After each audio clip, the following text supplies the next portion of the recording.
Үшінші мәрте берілетін 42.500 теңгені кімдер алатыны белгілі болды. Президент пәрменінен соң еңбек және халықты әлеуметтік қорғау министрлігі жәрдемақының ендігі жырын былайша түсіндірді. Алдыңғы 2 айда 42.500 алғандарға төлем автоматты түрде аударылмайды. Осы жолы да шынайы мұқтаж тұрғындар өздері өтініш беруі тиіс. Және олар бірыңғай жиынтық төлемді қайтадан жасамайды.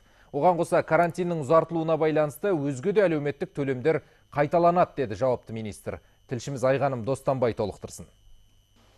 42.500-дің 42.000 қырсығынан құлағымыз енді ғана тыныштала бергенде жәрдемақының жыры қайта басталғанға ұқсайды. Қырсық деп отырғанымыз төтенше жағдайда тағайындалған төлем талайдың шашын ағартқан еді. Үйінде отырып аласың деген 42.000 теңге қайда? Кіріс ақшадан қағылған, карантинге жабылған халық Қазпочтаның кезегінен табылды. Өзгесі тиісті төлемге қол жетпей сарылғаны тағы бар. Қасымда істеген жұмысшылардың бәрі алды. 42.500 менен басқасы. Үшінші курс студентімін. Алайда белгісіз себептермен өткен айлардағы кезекті 2 ретті 42.500 теңгенің екеуіне де іліне алмадым.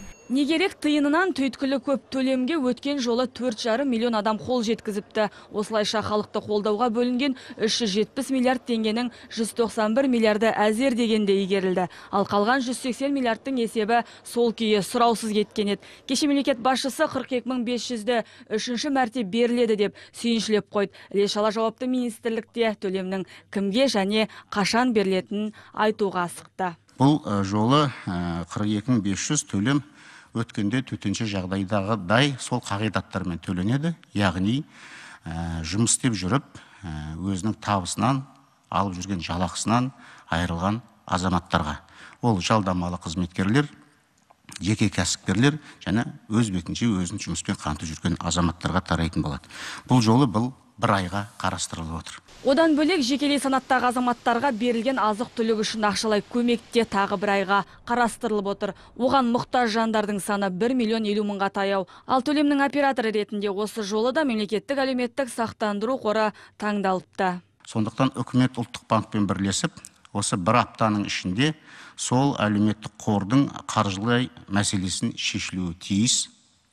Оға дейін алдағы 1-2 күнде біз ережені пысықтап бітіріп, мемлекеттік органдармен келісіп, әділет министрлігінен өтіп, тіркеуіміз қажет. Және де осы уақытта біз өзіміздің ақпараттық жүйелерімізді, яғни порталдарымызды сол ережеге сәйкестендіріп тестілеуден өткіземіз. Әлеуметтік төлемнің үшінші мәрте берілетін ести сала алаяқтарда дереу іске кірісіпті. Жалған телеграм боттарда белсенділік танытып, халықтан тиын тебен қағып қалуға тырысып ақ жатыр. Ал министрлік төлемге өтініш қабылдау алдағы жұма, яғни 17 шілде күні бірақ басталады дейді. Осы орайда Біржан Нұрымбетов 42.500-дің үшінші толқынына қанша қаражат бөлінгенін нақты айтудан басын алып қашты. Бұл азаматтардан келіп түскен өтініштерге байланысты деп қысқа қайырды. Егер өтінім беру тетіктері тағы да сыр бермесе, халық келер аптаның дүйсенбісінен 42 мыңды ала бастайды.